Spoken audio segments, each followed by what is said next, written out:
We used to do most of the programs in the room where we just were, or my predecessor and the folks who ran the place, and I just thought this place looked so dramatic and dark. Capitol. And of course, nobody can see it though because we have the big screen down. But I really enjoy doing these programs here. That means we have to pay to set the place up for every program. 1 and 2 down. It's about the only downside. Yeah. Sorry? Okay. Okay. Is it about time to go? Or am I early? 30 seconds and get started.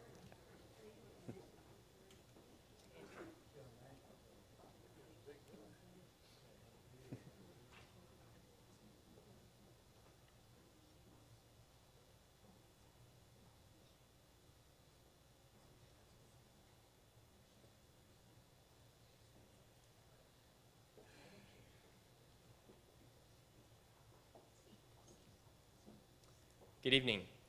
Welcome to the Dole Institute of Politics. My name is Alex Murray, and I'm a member of the Dole Institute Student Advisory Board, the official student group of the Institute.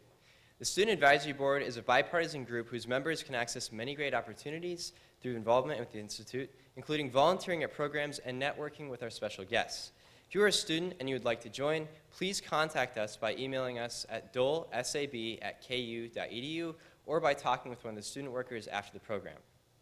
After the presentation, we will have some time for the audience to ask some questions. If you have a question, please raise your hand, and a student worker with a microphone will come to you. Please stand if you are able and ask just one brief question. If you have difficulty hearing during the program, please alert one of our staff members or student volunteers who will assist you. Before we begin, I'd like to remind you all to please turn off our cell phones. And now, please join me in welcoming the Associate Director of the Dole Institute, Dr. Barbara Ballard.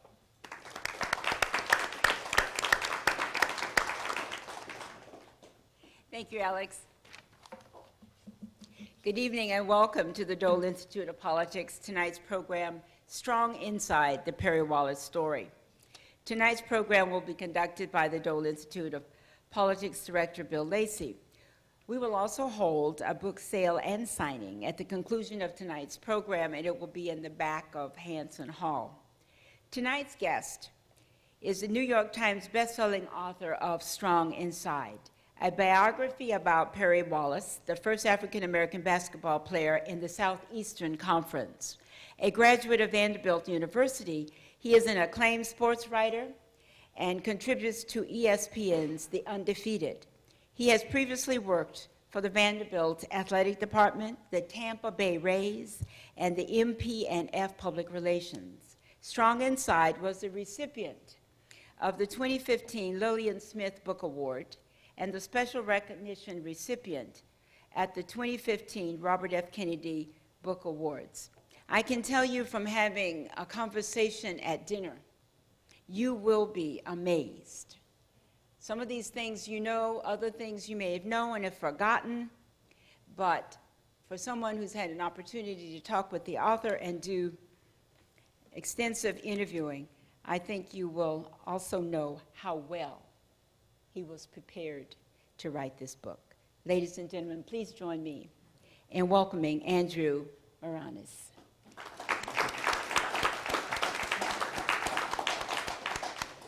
Andrew, thanks for joining us tonight at the Dole Institute. You had quite a day on campus, didn't you? I sure did. This is my first trip to Kansas, and as a basketball junkie, more than anything, I wanted to see Allen Fieldhouse, and so I had a chance to do that today.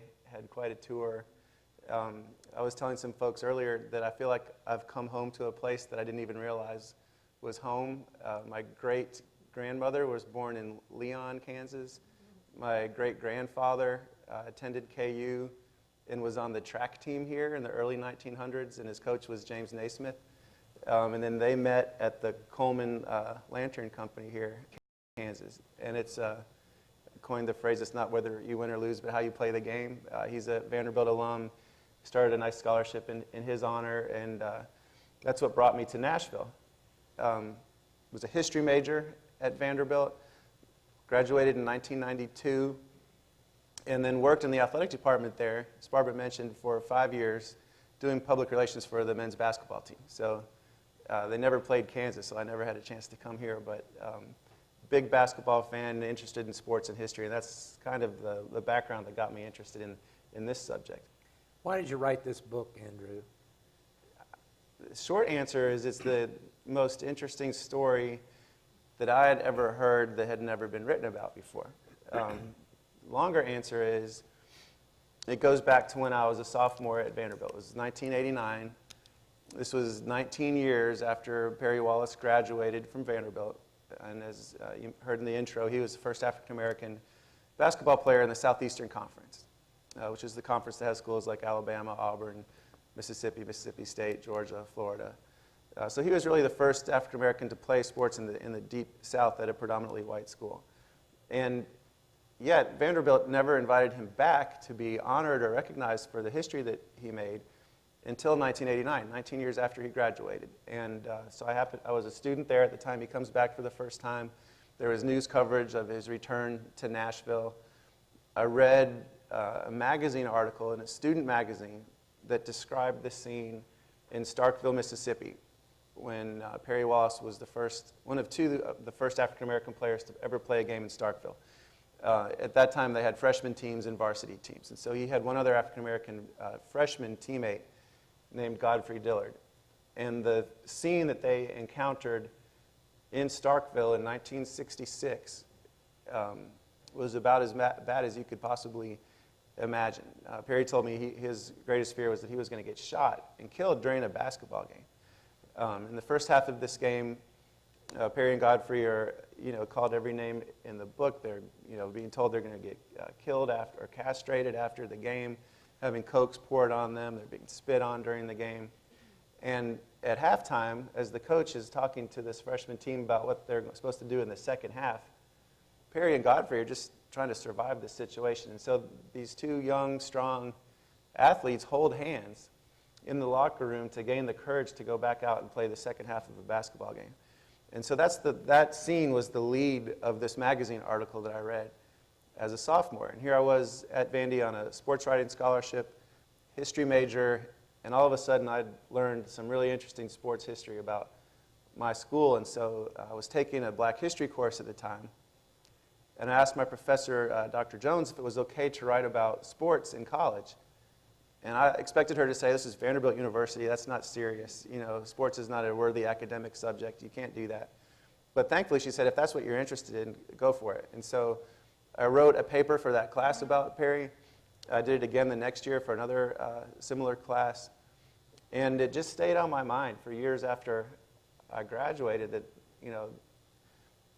I know this story and no one else is telling it. And I also had this desire to write a book. As I've mentioned, my father's a writer. He's written many books. And so I just decided, this was before I was married, before I had kids. I had more free time. This is what I wanted to do with my time outside of work, was to tell Perry Wallace's story. And so began the research for the book in 2006 and spent 4 years just on research before I wrote a single word. I interviewed about 100 people, spent a lot of time at various archives and libraries in Nashville and around the Southeast. And then I spent almost another 4 years writing the book. So started in 2006, it came out at the end of 2014. It was an 8-year process. Did you have a full-time job the whole time? You did, didn't you? I did. While you Somehow were writing I the book. managed to keep it. I worked at a public relations firm in Nashville. It's the biggest PR firm there. I was there for 18 years, the last 4 or 5 years as a partner there. And it became increasingly difficult to manage the responsibilities of the job and trying to fill every spare minute with the book. And I got married and have 2 great little kids, and that was all happening at the same time. So about a year after the book came out, which was February of this year, I quit that job. So thankfully my wife was okay with that, but gave up sort of the stability of a good job, that had health insurance, and decided that what I really love to do is write. And you only live once, and this is what I'm going to, give it a shot and pursue this as a career. So since February, I've been writing, she mentioned, for ESPN, a new website called The Undefeated. I just completed editing this book down to become a middle school book.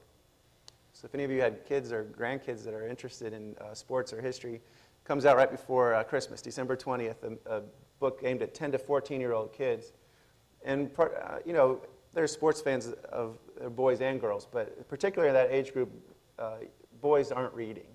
And so what I'm excited about is this book. It has a different cover than this adult book that's really colorful and action, basketball game. And I'm hoping that these boys who typically don't pick up a book will see this, what looks like to be a fun book about basketball, and pick it up and get into something that's a little bit maybe deeper than they expected, which is the same thing that's happening with the adult book, honestly. Mm-hmm. Okay. Tell us about the environment that Perry Wallace grew up in and how he got involved in basketball. Well, that's another, I tweeted the other day that you can't tell a good basketball story without a Kansas connection. And there are a couple Kansas connections to Perry's initial interest in basketball. He grew up in North Nashville, which is sort of the historically black part of Nashville. His dad, Perry Sr., was a bricklayer. His mom, Hattie, was a cleaning lady. Perry had 4 older sisters, and they put all 4 sisters through college at either Fisk or Tennessee State University, 2 strong HBCUs in Nashville. His older brother was about to go to college when Perry was born. There's that big of a gap, and he realized the family just did not have the money to send him to college and raise another kid, so he went off to the Air Force. Perry came from a very, very strong family background where education and church were the very most important things to his parents and to his sisters. He went to a great school, and a lot of times people have a misconception of the strength of the schools, segregated schools in the South. Pearl High School was about as strong of a high school as you find anywhere in the country, and it was actually as a result of segregation, and the most highly educated African American people in Nashville weren't getting hired. They couldn't get a job as a lawyer or a professional like you can today, and so these people with master's degrees were teachers at Pearl High School. And so Perry speaks very, very highly of the education he received at Pearl.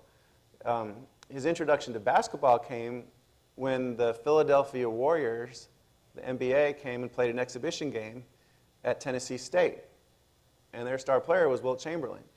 And Perry said, I want to be like that guy. And he was just a young kid at the time.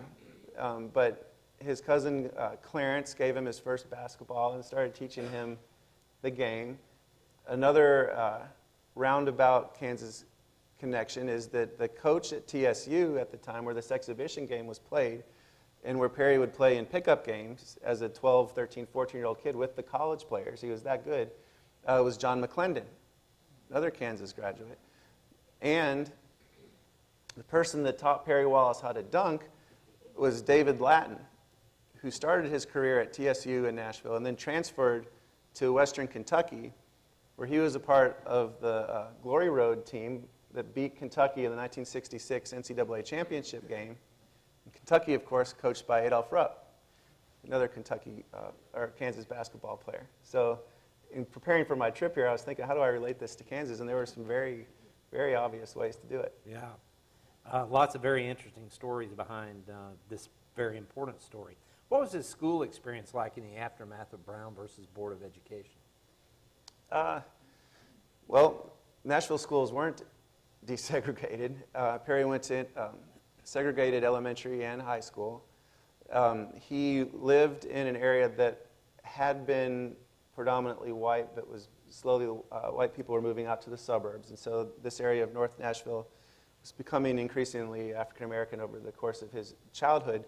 But he lived right across the street from North High School, which was an all-white school. And his house, I've seen him, is literally right across the street. And so Perry was an engineer in college, but he's really a poet.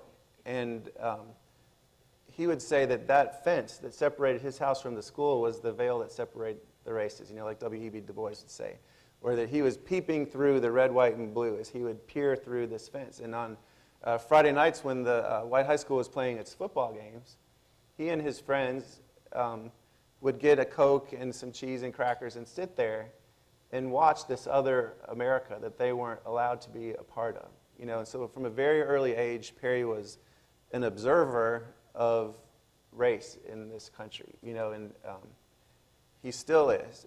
And, I interviewed him when I was 19 years old. I still talk to him once a week. And so he's been my teacher on these issues, ever since. And that was a perceptiveness that he had from that young age. And so getting back to your question, he would have to walk quite a ways to get to the African American elementary school.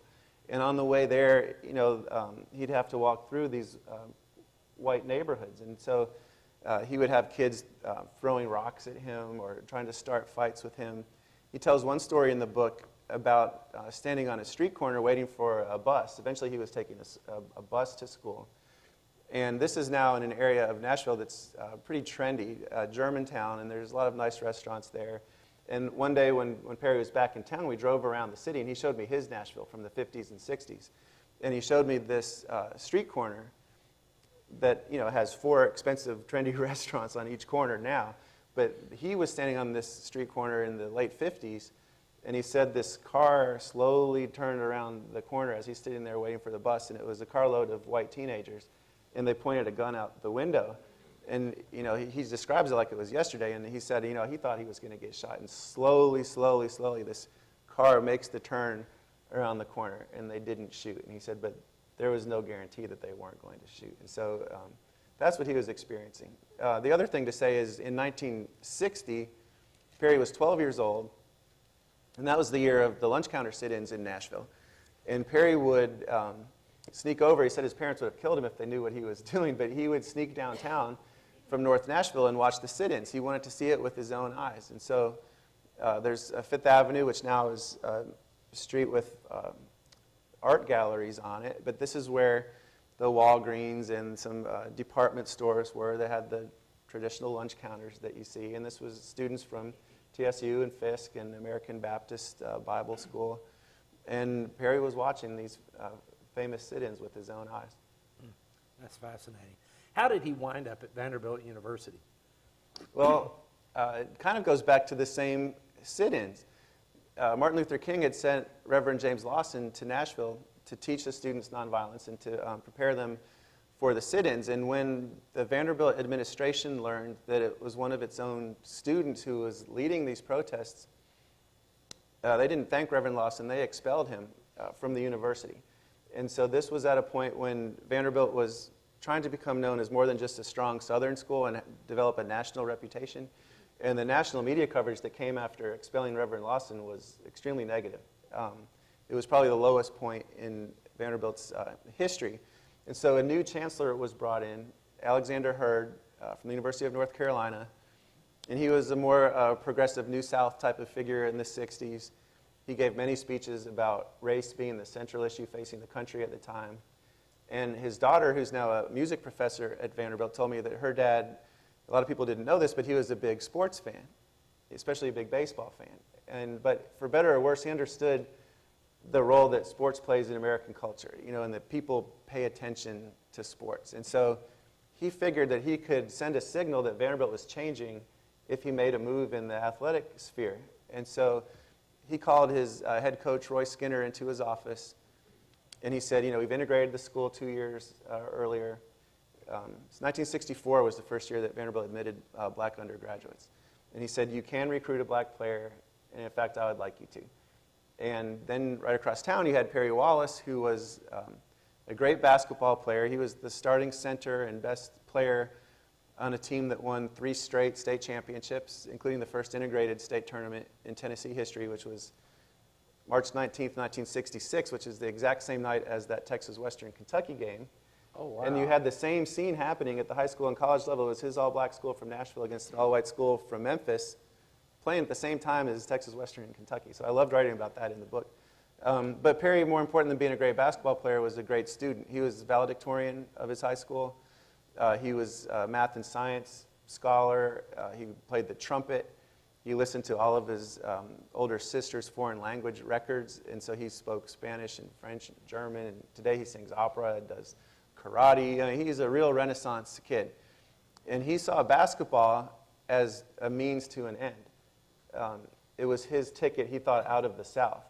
He wanted to get a scholarship to a Big Ten school, and he was recruited by Wisconsin, Michigan, Northwestern, Iowa. He was even recruited by John Wooden at UCLA, and he turned that down when he realized the starting center there was named Lou Alcindor, and he probably wasn't going to get to play very much. But on these recruiting trips up north, even though this had been his dream to use basketball to get out of Nashville, he saw something that he didn't like, and that was kind of the underside of college sports that you still see. And so he was offered cars and cash and townhouses, and he was a real straight arrow, so that didn't appeal to him. And also, most important to him, he was told, if you come here, don't really worry about the schoolwork. You know, we'll find the easiest classes for you, or you don't even have to go to class at all. You're just here to play basketball.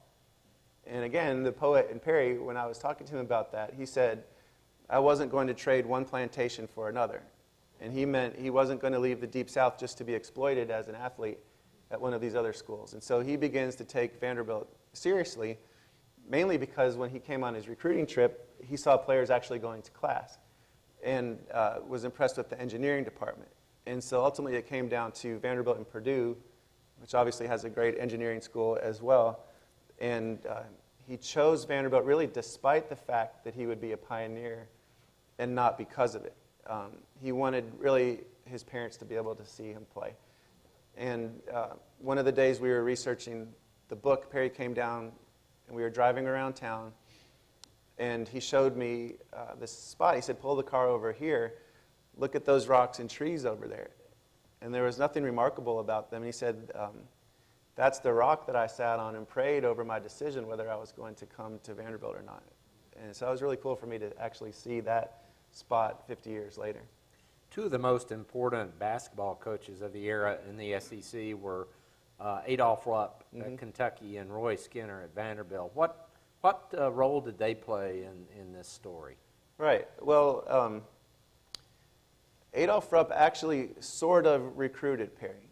So he, you know, obviously a strong program at Kentucky. I don't know if you're allowed to say that in Lawrence, Kansas, but Perry watched that Texas Western Kentucky game with a lot of interest. Mainly, you know, he was obviously interested in what Texas Western was doing, but Kentucky's program was recruiting him at the time. So he was watching their team too.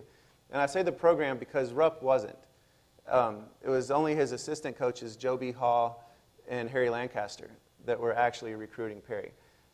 They would come see him play. They would call him. And Perry never heard from Adolph Rupp himself. And Perry said he wasn't asking for special treatment, but this was a special situation. If he was going to come in to the SEC as the first black player, he needed to know something about his coach and did he have his back? And Perry went on a recruiting trip to Louisville, and they had two star players at the time, Wes Unseld, who played in the NBA for a long time, and Butch Beard. They were both from the state of Kentucky and had also sort of been recruited by Kentucky, but chose Louisville. And they both told him, do not go to Kentucky. They kind of warned him about Adolph Rupp. Coach Skinner was a Kentucky kid. He was from Paducah, Kentucky, grew up a Kentucky basketball fan. And as the Vanderbilt coach, his whole goal in life was to beat Kentucky. That's what mattered to him. And so really when the chancellor called him into his office and said, you can recruit a black player, and he saw how good Perry Wallace was, where the president of the University of Kentucky had encouraged Coach Rupp to recruit a black player, and Rupp resisted it. Coach Skinner said right away, okay, I'll do it. And it was mainly because he thought Perry could help him beat Kentucky. And Vanderbilt team had advanced to the Elite Eight in 1965. And so Skinner thought he was knocking on the door of the Final Four, and that a player like Perry Wallace might be able to help him get there. Okay. Now, you talked about in some of your opening comments, Andrew, you talked about what happened to Perry Wallace in Starkville. What were some of the other really terrible situations and challenges that he faced, on an everyday basis, both at school and when he went on the road into the Deep South? Right. Since this book came out, it's received, thankfully for me, good reviews. But the only negative emails I've received came after the Nashville newspaper, the Tennessean, ran some excerpts from the book the week before the book came out. And one of the excerpts talked about Perry's game at Mississippi State. And so the negative emails I've received have been from Mississippi State fans saying that I was too hard on Mississippi State. And I said, just read the book. You'll see that I'm hard on everybody. It was not easy for Perry anywhere he went, and it was not easy for him on the Vanderbilt campus. And I asked him about how he approached these trips, these road trips to Alabama, Mississippi, Louisiana, Georgia. And he said he would look at the team's schedule before each season with the deepest sense of dread and imagine what's the worst thing that could happen on these trips. And as I said, for him it was that he was going to get shot and killed on a trip. His first year, his freshman year, Ole Miss, University of Mississippi, actually canceled both of its games against Vanderbilt rather than play against a team that had black players. So it was his sophomore year that he becomes the first player to play a game at Ole Miss, just a few years after James Meredith. And in the first half of the game, Perry takes an elbow to the face. He's bleeding. He can't see out of one eye. The referees don't call a foul. They don't even whistle a stop to the game.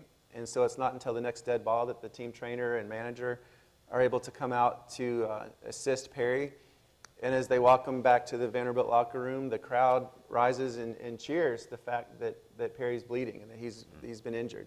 And that's the kind of situation that he was encountering quite a bit. But, you know, Perry has a phrase that he uses now that people can treat each other in any of three ways. You can be treated well, be treated poorly, or not be treated at all.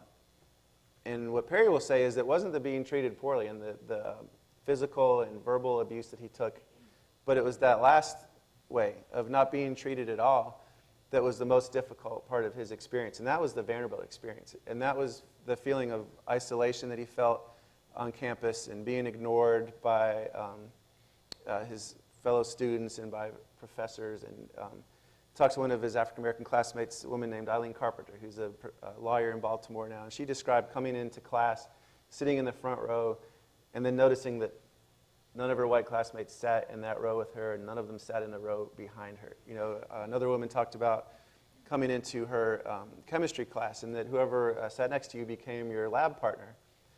But what if no one sat next to you? You know, and that feeling of sitting there waiting and seeing if anyone was going to sit next to you. And so the social system on campus, social life was all the Greek system, which was all white. There weren't even, you know, African-American fraternities or sororities for the kids to join. So there was a lot of loneliness and isolation. And Perry said that was the most difficult part of his experience. What he got a chance to learn about a lot of the prominent civil rights leaders of the era. Talk a little bit about that and what impact that had on him. Sure. So at his high school, Pearl High, whenever a prominent African-American entertainer or politician would come through town, they would come and speak at his high school. But then at Vanderbilt even, this was kind of surprising, this conservative southern school, Perry's freshman year, my favorite chapter writing this book was about the Impact Symposium. And it was a student-run speaker series. And the speakers Perry's freshman year were Stokely Carmichael, Martin Luther King, Strom Thurmond, and Allen Ginsberg. Over the course of about 24 hours, you had the 1960s like encapsulated on the Vanderbilt campus. And so Perry got to meet Martin Luther King and Stokely Carmichael. There was a lot of sort of concern from one of the newspapers in Nashville that Carmichael was going to start a riot in Nashville when he came to speak. Chancellor Hurd stood by the students' decision to invite him. And there actually was a riot that night, but it was mainly because the cops were so prepared for something to happen that when some black students were protesting a black restaurant over by Fisk University, that precipitated some conflict. And so something happened, but it wasn't caused for the reasons that people were afraid of. Okay. How did he react to... let me also mention, Fannie Lou Hamer came to Vanderbilt as well while Perry was there, and he had a chance to meet her. And he said that was one of the most profound experiences of his life. This woman who had accomplished so much and reminded him a lot of his mom, he said, just in her stature and her demeanor. And he said that they were speaking at a church. Another interesting thing about that church visit, I talked to one of his black classmates named Bobby Jean Perdue, who was from a small town in Kentucky. And she said she arrived at Vandy with an old wooden crate full of her clothes, and she saw her wealthier classmates arriving with these giant trailers being pulled behind their parents' cars. And she felt like she didn't really fit in at Vanderbilt and that her culture was not respected or represented there. And when Fannie Lou Hamer came to the church, the student choir at the Vanderbilt church sang Amazing Grace. and she was part of that choir, but she said they sang it in kind of a white way. And then they finished, and Fannie Lou Hamer sang it, and it was completely different. And she said for the first time on the Vanderbilt campus, she felt like she was represented, And so Perry had a chance to speak to Fannie Lou Hamer after that, and he said he noticed that he unconsciously was just backing away from her slowly out of awe for this woman. How did he react to Reverend King's assassination? That was very hard on Perry. So he talked about when Carmichael and King came to campus that they both represented kind of competing ways that you could go if you were a young African-American student at the time. Were you going to go for the Black Power way, or were you going to continue with what was increasingly to be seen as sort of old-fashioned conservative way of Dr. King? But he stuck with that way. And his best friend, who had been the salutatorian at Pearl High School and had followed him to Vanderbilt, Walter Murray, his dad was a preacher, and he had died when Walter Murray was young, and he kind of saw Martin Luther King as a father figure from a distance, and so they were together when they got the news. I think it was Walter Murray that told Perry Wallace that King had been assassinated, just 3 hours away from Nashville, and just as Memphis kind of exploded in the aftermath of that too, there was a concern that would happen in Nashville, and so talked to the students who talked about the National Guard rolling tanks down West End Avenue, which is the main, I guess, like Massachusetts street here of Nashville, and Centennial Park, which is right across the street from the Vanderbilt campus. The National Guard was camped out there. They encircled the North Nashville, the black part of town, and nothing too dramatic happened in Nashville, but there was a lot of tension there, and it was very depressing for Perry to see the leader of the nonviolent movement assassinated. And then there was a peaceful march. This shows how thoughtful Perry is.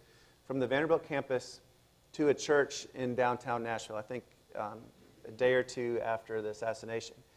And Perry wanted to participate in this march to show his respect for Dr. King. But he said that he anticipated that the administration at the school would not see this as a peaceful march, but as a protest. And they wouldn't like the first African-American basketball player participating in a protest. Perry wanted he didn't want it was an experiment. There was no guarantee that anyone would come behind him, and he didn't want this experiment derailed. And so he was always thinking a few steps ahead, and he went to the athletic director and talked about the fact that he wanted to participate in this march and that it was peaceful and it was out of respect to basically get clearance to go ahead and do what he wanted to do. What did the athletic director eventually say? They let him do it. And I misspoke. It was an assistant athletic director. The athletic director, on the other hand, in the summer of 1968, which was the summer of the Mexico City Summer Olympics and the Carlos and Smith Black Power salute, there was a month-long series of articles in Sports Illustrated about the black athlete. And so it's kind of like Colin Kaepernick's situation for the students out there today. There was a lot of talk about race in sports that summer. And Perry was invited to speak to the university chancellor and athletic director and a lot of the Vanderbilt administration about what his experience had been like. And he talked about how he was being treated on the road and how he was being heckled and things that people were saying, and they tried to minimize it. And the athletic director said, "Oh, Perry, it's just like we've had redheaded players before, and they might call, 'Hey, red,' and heckle the player for having red hair." And he said, "With all due respect, N is not red, sir." And he was trying to explain the difference there. And then the athletic director called him into his office and said, if you don't like it so much, why don't you just leave? And Perry said, it's not my job to leave a place that's supposed to have justice that has injustice, and I'm not leaving Vanderbilt. And so the administration didn't quite get what it was doing. I mean, this school was making history, but if Perry would have said, "Yeah, fine, I'll leave. This is not too much fun," it would have been all over. Mm-hmm. But he was the one that had the foresight to stay. Okay, Perry Wallace is known as Professor Wallace today. Can you tell us about his life since graduating from Vanderbilt? Yes. So he graduated in 1970. He was drafted by the Philadelphia 76ers. He didn't make the team, but the coach, who was Dr. Jack Ramsey, a longtime NBA coach and commentator, really admired Perry, and so he set him up with a minor league basketball roster spot in Wilmington, Delaware, near Philadelphia.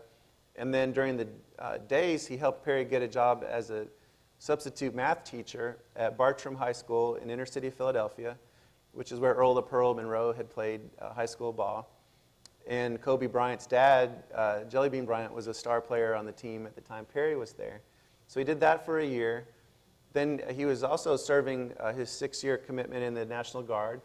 At the time, he works for the National Urban League for Ron Brown, who was a member of the Clinton administration for a year or two. Then he attends law school at Columbia University. So he goes to an Ivy League law school. He had always admired Paul Robeson, and that's where Robeson had gone. Also, Adolph Rupp had gone to grad school at Columbia. After that, he becomes an attorney for the Justice Department for about 7 years. Then becomes a professor. And first he was a professor at the University of Baltimore, and now he's a professor at the law school at American University in Washington, D.C. He's not retired yet. He's 68 years old, and he's doing great. And when he was playing, what was his playing height? 6'5", and he was a center at 6'5". Yeah, I thought that was the case. So the Wilt Chamberlain thing never exactly worked out for him. Yeah, not really. size-wise, He so. could dunk, though. He was a phenomenal dunker. His high school team, every single player on the team, even the shortest point guard, could dunk, but they would save Perry for last in their layup lines, and he would do the most elaborate dunks. And the other thing to say is that his relationship with Vanderbilt has changed quite a bit for the better. And he'll say if he was the type of person that put a bumper sticker on his car, it wouldn't be a Columbia Law bumper sticker, it would be a Vanderbilt bumper sticker. 2004, his number was retired. 2011, he was inducted into the inaugural class. They just started their Athletic Hall of Fame just 5 years ago. Was inducted as the inaugural member of that class. They've started, his classmates from the class of 1970 have endowed an engineering scholarship in Perry's name. The athletic department now has the Perry Wallace Courage Award, which they give to a student athlete each year. Every freshman at Vanderbilt is reading this book right now, this semester, as their common read. And Perry and his freshman teammate that I mentioned, Godfrey Dillard, were on campus a few weeks ago for the Reverend James Lawson lecture, and they loved meeting with the current generation of students and sharing their experience with them. Okay. I have one final question tonight, and then we'll open it up to any questions that you in the audience have, and take a few minutes tonight to give you for those questions. But my final question is, and it's a tough one, and take your time answering, Andrew, but what is Perry Wallace's legacy, both at Vanderbilt and both in a broader scale? One way to answer that is a lot of times people ask Perry Wallace if would he do it all over again, you know, and he knows people want him to say yes, but his honest answer is no. He wouldn't do it all over again if he had the chance, because he said there was such a fine line between making it and not making it, and the not making it was really dangerous. You know, first African-American player at Auburn, who was the second black player in the SEC behind Perry, the only black player he ever played against his whole 4 years in college, was Henry Harris. And Henry Harris committed suicide a few years after college. First African-American player at Kentucky was Tom Paine, and he's still in prison right now. And Perry said it's no coincidence that life didn't turn out so well for these guys. It was a very, very, you know, as painful of an experience as you could imagine. And so Perry today is as proud of the life that he's built for himself since his playing day. He doesn't go around bragging about what he did in college. If you visit his office at American University, there's not a single trophy or sports picture or jersey or any sign that he ever played basketball. You know, he wants to be respected as a university professor. Yet I think his legacy is really important, you know, and especially sports, I think, becomes an accessible way for people to enter into the conversation about race that they might not otherwise have, you know, and I think that's what's happened at Vanderbilt this year with all the freshmen reading the book, is it's just provided an excuse to start talking about it. And I know there was some resistance from some people associated with the school. You know, why would you expose incoming freshmen you're trying to put this great first impression on to a story that's not so positive about your university, although I think it ultimately is a positive story. But a lot of kids, and I've spoken at many universities now, are dealing with a lot of the same types of issues, not exactly the same issues, but I mean, you saw with Missouri close by here and at other universities, the same sense of isolation and not feeling like really a part of these institutions. And so Perry's legacy is that it gives people a chance to talk about that. I think that his pioneering was every bit as important as Jackie Robinson's. And you think about, and I don't mean any disrespect to Jackie Robinson, but he was an adult. He was playing in New York, and there were thousands of African-American fans that would show up to support him in places like Chicago. Perry was 18 years old in Starkville, Mississippi in 1966. And trying to get an engineering degree and having a coach that didn't really have his back the way Branch Rickey had Jackie Robinson's back. So, obviously I have a vested interest in saying his story is really important because I want people to read my book. But I think that it legitimately is like a really, really important and underappreciated story. Okay, let's open it up to questions and answers. If you have a question, raise your hand, get one of these gentlemen's attention, and we'll get around to it. So we're going to start right here. Did you raise your hand and say you had one, or? Sorry, I thought you guys were signaling me that you had questions there. Any questions? We have a question right here. Don't everybody be so shy. Will the book that you're writing for junior high or whatever age group, middle school, be the same name, or does it have a different name? It has the same main name, so it's also called Strong Inside. We changed the subtitle. So the subtitle of the adult book is Perry Wallace in the Collision of Race and Sports in the South, which was a little bit too subtle for a 10-year-old kid. So this middle school book is Strong Inside, the true story of, I'm forgetting it now, the true story of Perry Wallace and who broke college basketball's color line, something like that. Comes out December 20th from Penguin, which has a young reader's imprint called Philomel. And so I'm excited that my adult book was published by Vanderbilt University Press, which is a strong academic press, but it's limited in its reach. So the kids' book will be everywhere. Okay, got a question back here? Yes, sir. On a lighter note, what were your thoughts on Tom Hanks playing Black Jeopardy on Saturday Night Live? What were my thoughts on Tom Hanks playing Black Jeopardy on Saturday Night Live? Have you all seen that?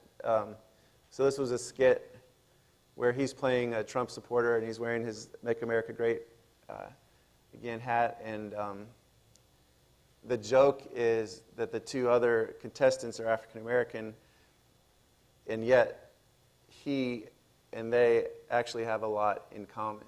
And it was showing how much in common, poor whites, and in this case, the way they were portrayed, poor African-American people, have in common, but have kind of been told that they don't, for hundreds of years. And it was a subtle way of making that point. I thought it was pretty good. Yes? Got a question right here. As a Vanderbilt alum, I've often thought that Vanderbilt was in the wrong conference. That you were more ACC and Right. Clemson was SEC. Did you look at this thing in that relationship at the time with how things were in the ACC when he was going through this in the SEC? That's an interesting point. What he means is Vanderbilt's more of a basketball school, and Clemson would be a football school that would be more at home in the SEC. Perry played against UNC his sophomore year. They had Charlie Scott, who was their first African-American player. He played against Duke that year also. They had C.L. Claiborne, I think was his name, who was their first black player at Duke. I didn't look at it in terms of was Vanderbilt in the right or wrong conference at the time, but similar stories were happening throughout the South, whether it was in the SEC or the ACC around the same time. Also, they played against Davidson. Lefty Driesell was their coach at the time. They had their first black player, Malloy. And so Perry would talk to these guys, and they would talk about, sort of compare experiences. On the Vanderbilt campus, I mentioned there wasn't really a social outlet for the African-American students, so they started having their parties on the 11th floor of Carmichael Towers dormitory. And this student lounge on that floor became the place to go. And they would invite Charlie Scott and Malloy and Claiborne to come to their parties when they were in Nashville for the game. And so they really got a chance to know these guys. It was pretty interesting. Okay, we have a question right here. Thank you for speaking here tonight, first. Thank And you. secondly, given Perry's background, I'm wondering what his thoughts are on contemporary race issues that face America today. Oh, sure. Well, it's hard to speak for someone, you know. I've heard Perry talk about sports and race issues recently, you know, and specifically a lot of the kids at Vandy were asking him about Colin Kaepernick when he was on campus. And the interesting thing about that is, I mean, obviously things have changed somewhat since the 60s, but if Perry had tried anything like that, he would have been kicked off the team immediately. And that's what happened to his teammate, Godfrey Dillard. Godfrey came down from Detroit. And the only reason he came to Vanderbilt was to be part of the civil rights movement. He thought he could do more in Nashville than he could in Detroit. He had gone to integrated Catholic school in Detroit, was the student body president. When he came down to Nashville, he arrived in a red Mustang convertible, had an afro when no one else did on the Vanderbilt campus, was president of the Black Student Association and editor of the first black newspaper on campus. And so the Vanderbilt of 1966-67 in Nashville of that era didn't know how to handle Godfrey Dillard, and he was kicked off the team. And the coach said it was because he hadn't recovered from an injury, which had him sit out his sophomore year. And Godfrey and Perry and the other teammates I talked to said it wasn't really that, it was that they just didn't want him around. So that contrasts to the way Perry approached things. And Perry sometimes gets criticized for, by contemporary people for not being more outspoken or not being more like Godfrey. But I think that really underestimates Perry, because what he was doing was very provocative in his own way. You know, just being out on the court was a form of protest. You know, this entire league had been all white since it started.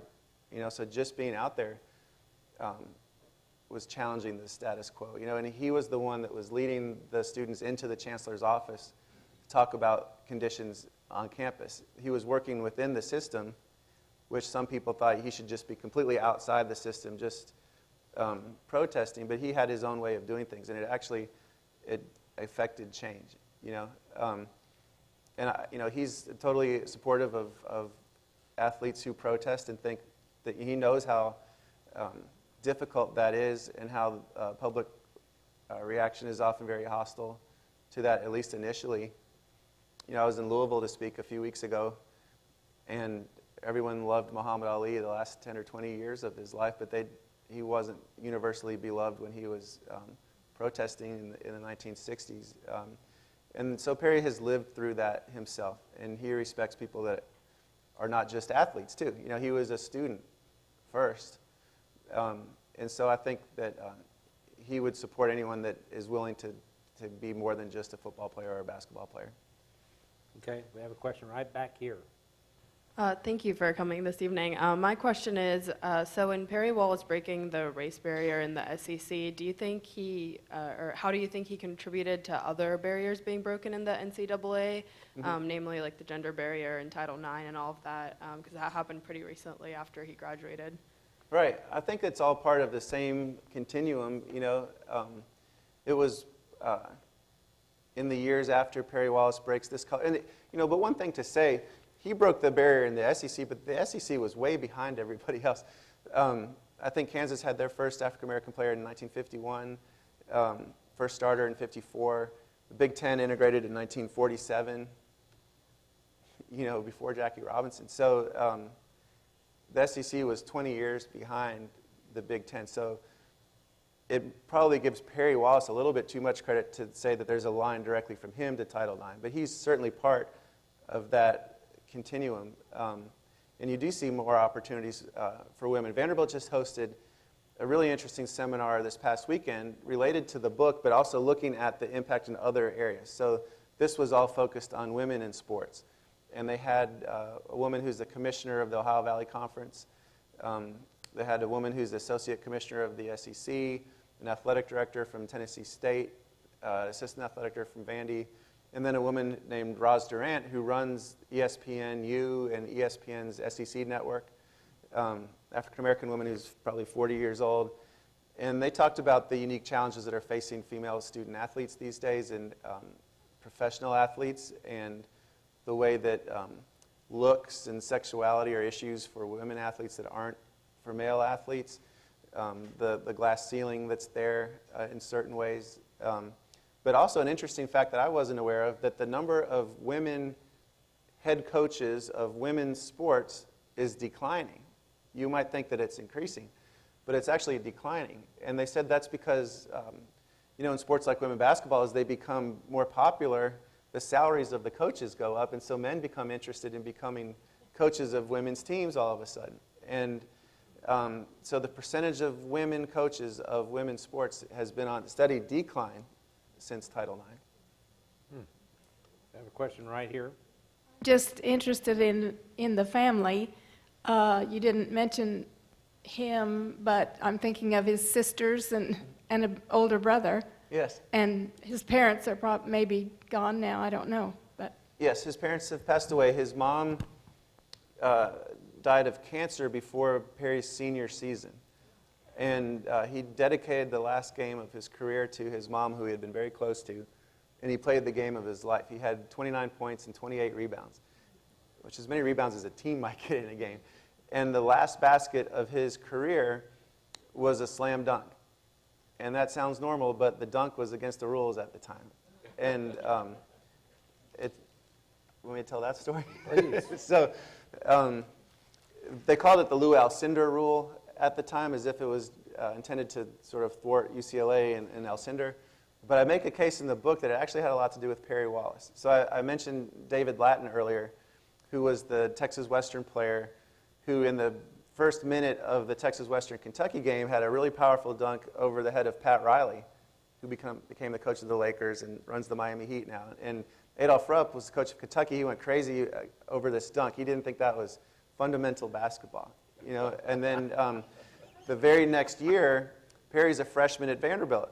And David Lattin, who has just dunked against Kentucky, is the guy that taught Perry Wallace how to dunk. So the second coming of David Lattin shows up in Lexington, and Perry dunks it over Dan Issel, who was the star of the Kentucky freshman team that year. And Perry said as he ran down the court, he could see this old man going crazy on the sideline. It was Adolph Rupp. Rupp's running the rules committee in college basketball, and that offseason, before Perry plays his first varsity game, where Vandy's going to play Kentucky twice a year for the next 3 years, and Kentucky's not going to play UCLA unless they play in the tournament, Rupp has the slam dunk outlawed in college basketball. And so Perry's signature move is taken away from him. So he dunks it in the last minute of his last game, and the ref should have blown it off and said, a technical foul, or it doesn't count. But for some reason, they let it go. And Perry said that was his form of protest on the way out, and that there had been segregation laws in Nashville, but they were unjust laws, and there was this no dunk rule, but it was an unjust rule. And so this meant much more than just 2 points to him in a basketball game. So that game was dedicated to his mom, who was very close to. Then his sisters, 3 of them are still alive in Indianapolis, Memphis, and Atlanta. His sister Jessie lives in Memphis, and she comes over to Nashville anytime there's anything related to the book. So we're now really close friends, I would say. When I interviewed her, she was very suspicious of me. But then she friended me on Facebook and took that as a good sign, and now she calls me her brother from another mother. So I take that as a good sign, too. But she was a teacher. His other 2 sisters were professionals as well, really interesting, fun people. His brother passed away at a young age. He lived in Evanston, Illinois, and so when Perry was recruited by Northwestern, he had a chance to take his brother along on the recruiting trip, and he said it meant a lot to him to see his brother treated so nicely as they're rolling out the red carpet for him on this recruiting visit. Okay, I have a question right here. Threatened to forfeit a game rather than play with Wallace on the floor? Only yes, his freshman year, they didn't just threaten, they did it. So University of Mississippi had games scheduled in Oxford and Nashville against Vanderbilt, and they claimed that they discovered at the last minute schedule conflicts, coincidentally, both games. And so nobody believed that, and so that they canceled both games against Vanderbilt rather than play against Perry. That didn't happen again, though. So every other game went on. Some people ask, were there situations at hotels in Mississippi or Alabama where they weren't able to all stay together? And that never happened either. They were able to stay together. But one thing that Perry approached these road trips very differently than his teammates. I mentioned, he thought about surviving these trips, where the rest of the guys, the coach was pretty loose with the rules. He didn't care if the guys went out to movies or got drunk at bars, or, he thought this was their chance to blow off some steam away from campus. And so the rest of his teammates were always looking forward to the road trips to get away from school and to go have fun, and Perry approached it very differently. The guys would ask him to go out to eat with them in Mississippi, and Perry would choose to just get room service and stay in the hotel. He didn't think that his teammates would have his back if something went down at one of these bars around town. Okay, I have a question right here. To what extent was he involved in the development of the manuscript? That's a really good question. I had a decision to make when I was writing the book in terms of sort of this journalistic detachment, and complete independence. On the other hand, I was asking someone to share everything about their life with me for 8 years, and he was very patient. And so I ended up making the decision to let Perry read the manuscript right before I was done with it, which a lot of biographers, for the right reasons, would never do, because you don't want your subject to try to change things to make themselves look better. But I decided to do it just out of respect for Perry and that he had given me so much of his time. And it turned out to be really helpful. There was only one case where he asked me to change something, and I'll tell that story. But really what happened is that, his sisters were all much older than him, and so the early parts of the book were their recollections of their parents and the early days of their home before Perry was even born. And Perry had never heard most of those stories before. And so that was fun to hear his reaction to those. Other times I would describe scenes that Perry was involved in that he had forgotten about, and so when I had interviewed him, he hadn't shared his side of those stories. I built those scenes from other people. So he was able to add some context to things that I ended up including in the book, and that happened quite a bit, so that was really helpful. There was one instance where I had told some backstory about one of his white classmates who was a Jewish kid from New York who also felt kind of different on the Vanderbilt campus. And when I interviewed him, he portrayed himself as very sympathetic to Perry. When Perry read that section, he sort of respectfully asked me to reconsider the way I portrayed that kid, because he said that when they went down to Ole Miss to play that game where Perry's hit in the face and came back from that trip, this student showed up at the Vanderbilt practice the next day and started calling Perry all the derogatory things that the fans in Mississippi had been yelling at him, and thought it was funny. And that he had license to do that because he and Perry were sort of friends. Perry didn't appreciate that at all, and those guys haven't really patched things up since then. So all he asked me to do was take a little bit out of the portrayal of this kid as a sympathetic person to Perry, and it was actually true. He wasn't actually asking me to do something that wasn't the truth. It was just something I didn't know. I hadn't heard that other story before. And so I felt comfortable doing that, and ultimately I was glad that I shared the manuscript with him before it came out. And he likes it and has been very supportive. It wasn't an as-told-to biography where I'm just sort of sitting there taking notes about what he wants me to say. It wasn't an authorized biography, and I think a lot of people have a misconception that an authorized biography is better than an unauthorized biography. It's actually the exact opposite. Authorized biography, the subject has given their blessing to the book, so it's really completely slanted in their direction. But, I mean, I tried to find something somewhat negative about Perry. It's hard to do, so, I'm happy with his involvement in the project. Okay, I have a question right here. Did Vanderbilt beat Kentucky while he was there? Yes, they did. I know they beat them pretty bad his senior year, which was a big game. The team, actually, it's interesting, wasn't that good while he was there. The best season was his first year on the varsity, his sophomore year. In the span of a week, they beat 3 teams that were all ranked in the top 20, all from the state of North Carolina, Duke Davidson in North Carolina. And at that point, were ranked number 3 in the country, behind only UCLA and Houston, who, if you're a big college basketball fan, they played that famous game in the Astrodome that year, UCLA and Houston. And if Fannie had maintained that ranking, someone had to lose that UCLA-Houston game, they would have been number 2. But they all got mono. And so the team went on the big losing streak, and then steadily had worse records his junior and senior years. Okay, we have a question back here. Mentioned how in Mississippi he said that he might not have trusted his teammates to have his back, like if they went out or something. Mhm. Were his teammates really accepting of him when he first joined the team, and how did their relationships work? Yeah, Very good question. Good question. So I was telling a group earlier that if you've seen the movie about Jackie Robinson, you know, in that movie there's 2 scenes that are important. One, when Jackie Robinson's first called up to the Dodgers, his teammates circulate a petition that they don't want him on the team. Then there's also a scene later after he is on the team where Pee Wee Reese, one of his teammates, puts his arm around Jackie Robinson to show a visible sign of support on a road game where Robinson's being heckled. The Vanderbilt players never protested the fact that Perry was there. No one quit or threatened to quit or said they didn't want to play with Perry.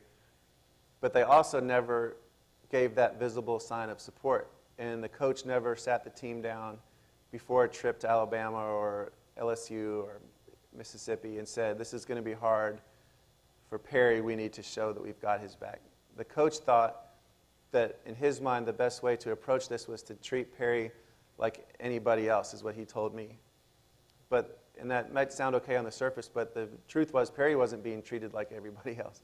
You know, so in not making a special effort to kind of protect Perry, it was really letting him down. Perry always goes to great lengths to say that he got along great with his teammates and they did the best they could. They were just teenagers themselves. They hadn't been prepared to be pioneers or to support a pioneer, and so it was asking too much to expect them to be superheroes, you know, and that the fact that they were decent to him was enough for him, which I think is true at some level. It's also kind of a gracious response from Perry at another level. Okay, we're going to take a couple more questions. We have one right here, and we have Professor Pennington here. Yes.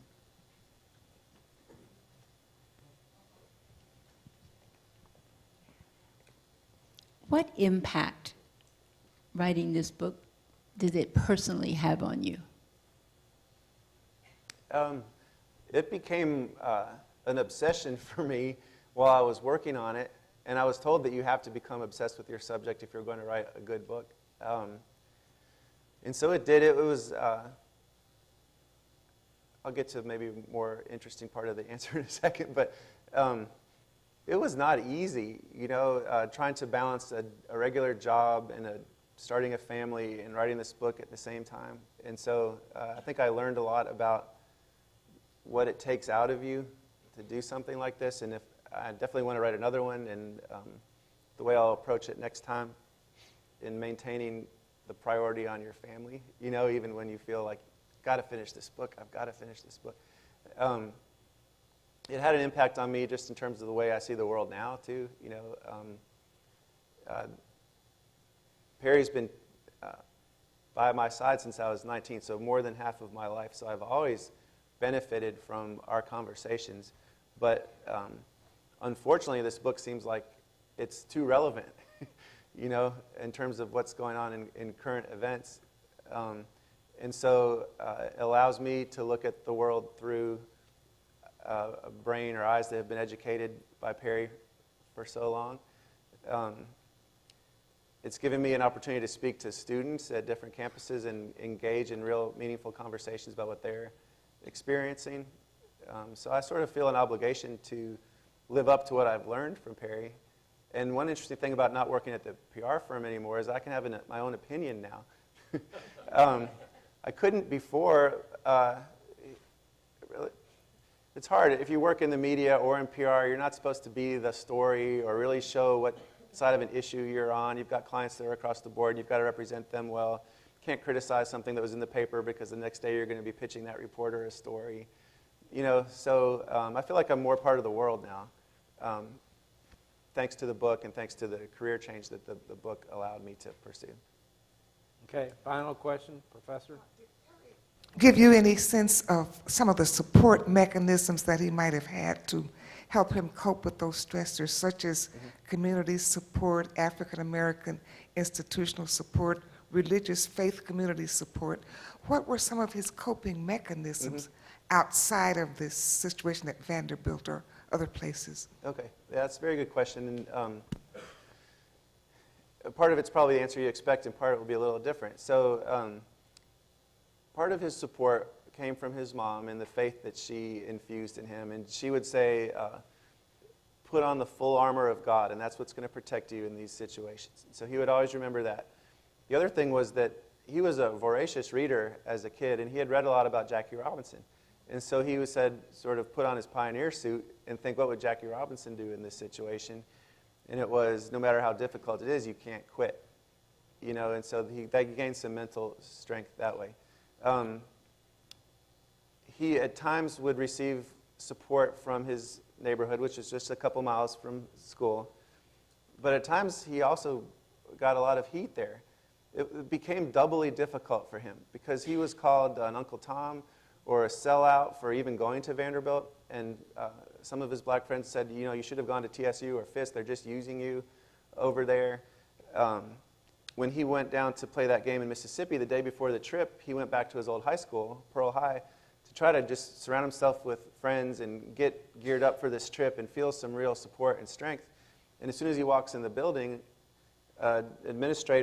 secretary walked out and said, Perry Wallace, they're just using you over at Vanderbilt, And so he got this cold reaction when he went there for support. And so that wasn't the predominant attitude from the black community in Nashville, but he got a lot of that. And so he kind of felt caught in the middle a lot. But most of his support came from his family, his mom and his dad, and his sisters. And then his friend Walter Murray on campus was huge support to him. And Walter Murray became a minister, moved to Boston, and then passed away of cancer 10 or 20 years ago. And that was a big loss for Perry because Walter had always been there for him. Okay, Andrew, thanks for a great program tonight. Thank you. It was really terrific. Thank you.